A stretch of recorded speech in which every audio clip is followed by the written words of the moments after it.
خافا ألا يقيما حدود الله فإن خفتم ألا يقيما حدود الله فلا جناح عليهما فيما افتدت به تلك حدود الله فلا تعتدوها ومن يتعد حدود الله فأولئك هم الظالمون فإن طلقها فلا تحل له من بعد حتى تنكح زوجا غيره فإن طلقها فلا جناح عليهما أن يتراجعا إن ظنا أن يقيما حدود الله وتلك حدود الله يبينها لقوم يعلمون.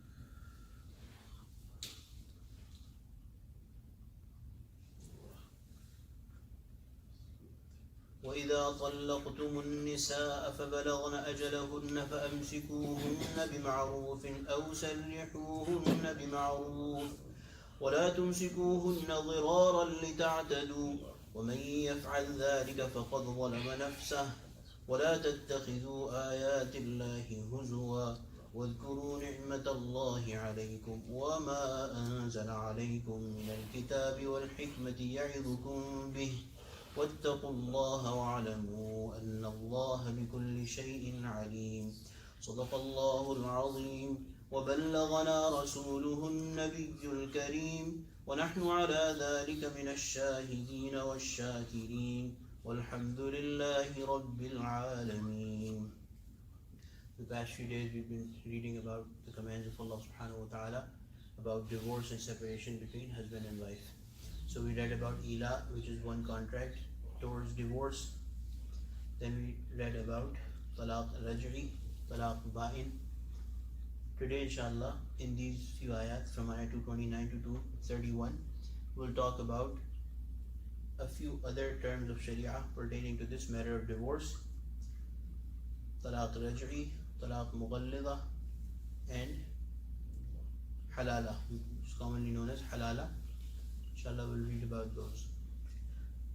At-talaqu marratan, divorce is twice. So Allah subhanahu wa ta'ala is saying that talaq actually is only twice. And Hazrat al-Mufassirin have explained this by saying that Allah subhanahu wa ta'ala wants talaq to be no more than 2 times. And Allah subhanahu wa ta'ala is using the word marratan, not saying at-talaqu talaqan, that talaq are 2, but Allah subhanahu wa ta'ala is saying talaq is 2 times. So herein Allah subhanahu wa ta'ala has hinted, and as we learn in the future ayat as well, that Allah subhanahu wa ta'ala wants talaq to be a gradual process. So it's not like any other contract, the contract of marriage. When you enter into a contract of marriage, it is not like any other worldly contract, but Allah subhanahu wa ta'ala in the Sharia of the Prophet sallallahu alaihi wasallam has made it a very sacred contract and a very, very sacred pact that a man and a woman enter into. And it is so sacred that Allah subhanahu wa ta'ala has made it a ibadah, an act of worship and an act of sunnah of the Prophet sallallahu alaihi wasallam.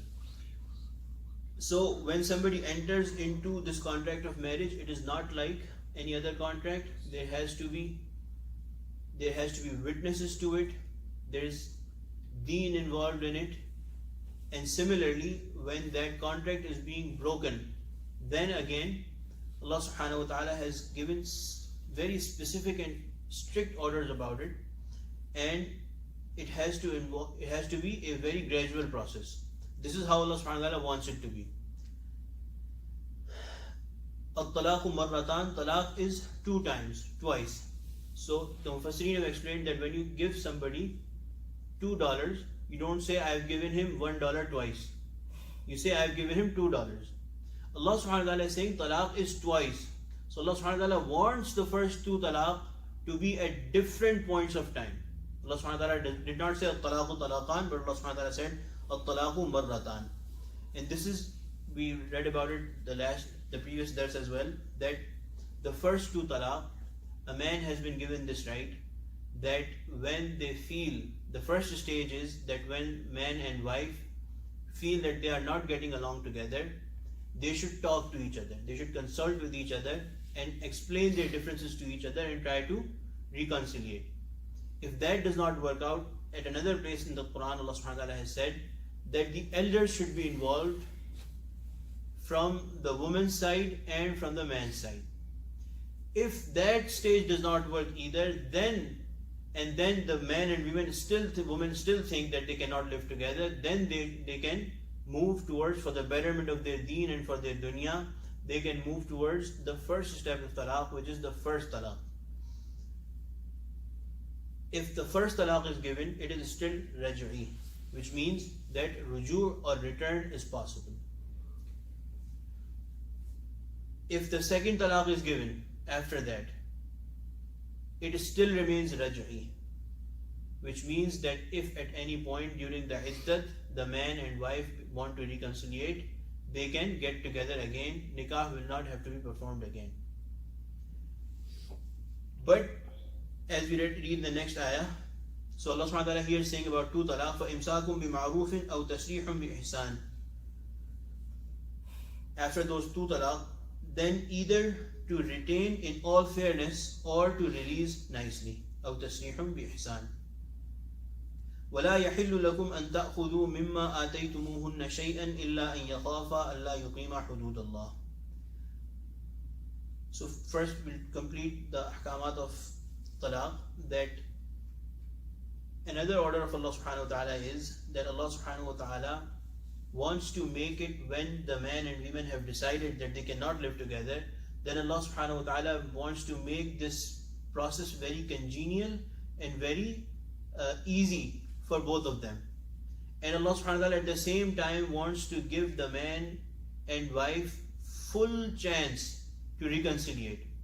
So Shariat Mutahhara of the Prophet ﷺ has told us that when talaq is to be given, when divorce is to be given, it has to be given at a certain specific time, and that time has been determined by Sharia, which makes the iddat, the necessary duration upon which the woman has to hold herself, the shortest.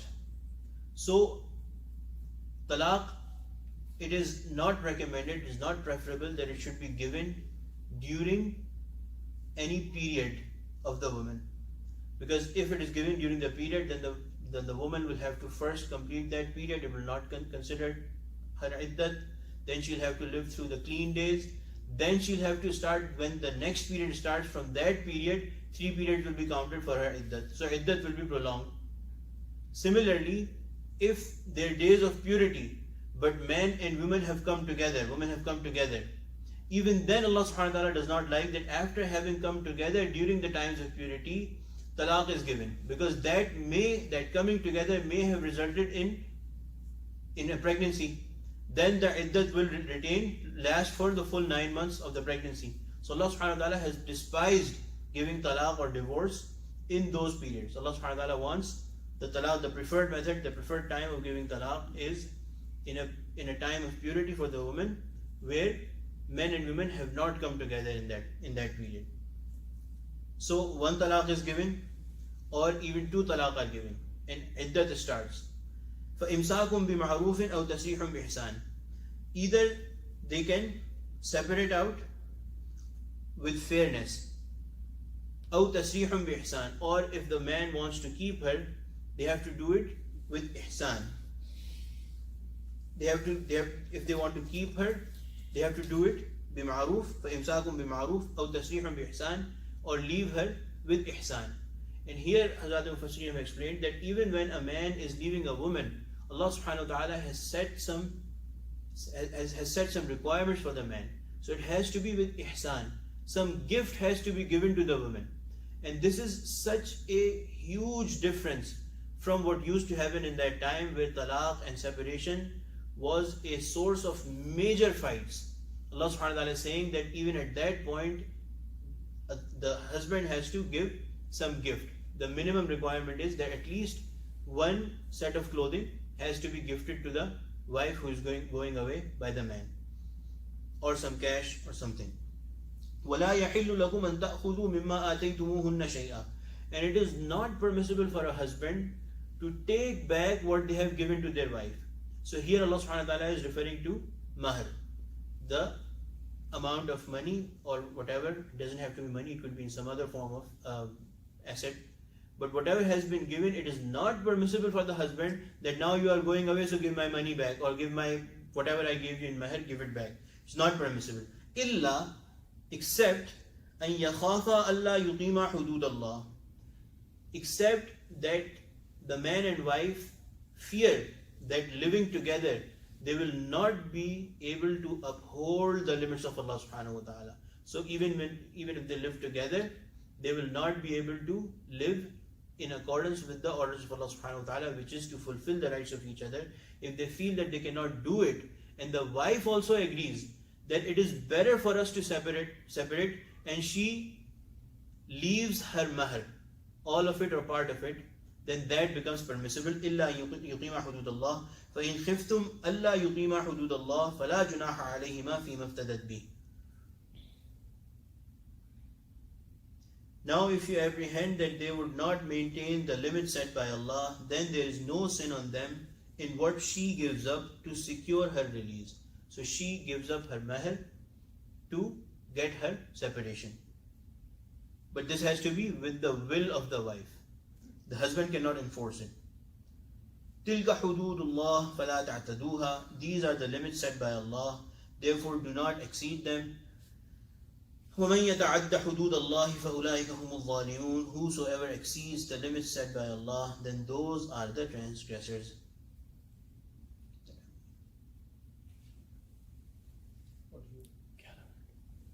Inshallah we'll do, so this is still raj'i. Then the other talaq is mughallad, where the husband is highly despised by Allah subhanahu wa ta'ala. It's a detailed masla, especially in these days, because a lot of people have started making this confusion that if a husband does not follow the system put forth in the Quran, that one talaq is given and then you wait for the iddat. So when you give one talaq, if one talaq is given and you wait for the iddat to complete, the 3 periods to complete, and do not return, do not make ruju' in that period, the talaq happens. But still, if they want to get together again, they can do their nikah again. They do not have to go through any other procedure. This is the most preferred method by Allah subhanahu wa ta'ala for talaq, that you only give one talaq and wait for the iddat to complete.